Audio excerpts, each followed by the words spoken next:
In this demonstration, we will quickly go through the steps to create an ambient occlusion map. I have my module for my architectural feature, one of the columns for my castle. It is texture mapped, and so when I do have these steps completed, I can go ahead and create an ambient occlusion map. And the first step that I want to take is to go to Render, Render to Texture, and you will get a pop-up Render to Texture menu. Now within that, you want to make sure that your object is showing. Mine is box 008. As you can see, it's in the Objects to Bake. Now up in the top, I want to set a path, and that's fine. And I want to make sure that it's on channel 1.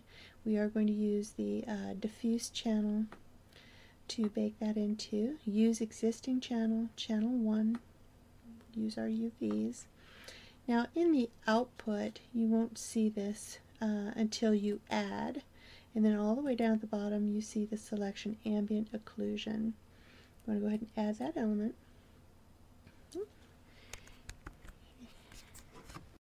And since I've added that before, we'll go ahead and delete that one. And just to make sure that there is only one of those in there.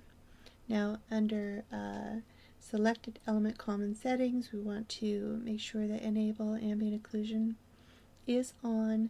The file name and type are located within the window, and the target map slot is any of these that you choose from. I'm going to target the diffuse color. I want to minimize the number of maps that I use for games, so I will bake my ambient occlusion directly into my color map. So again, I want to make sure that my width and height are the same as my original texture map, and we're going to bump up the samples a little bit here to get a better result. I'm going to go to 32 on this one. And we want to make sure that output into source is selected for baked material. And it looks like everything is in place. And right down here is the render button. We're going to go ahead and render. I'm going to overwrite what I currently have, and as this renders out, you will be able to see pretty quickly what is going on here. And now let's go back to our Photoshop and open up that ambient occlusion render. And you can see there's not a lot going on for this pillar as far as shadows, baked shadows goes, but you can see that there is a difference from plain white. We're going to select that, select all, and copy and paste that into our working file, Photoshop file, and we're going to name that Ambient Occlusion.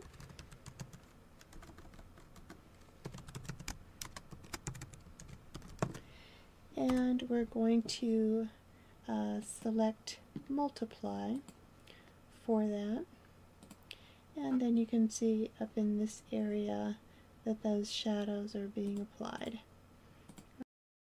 Alright, once that is applied, you can go ahead and save that as a targa or a bitmap, as ambient occlusion.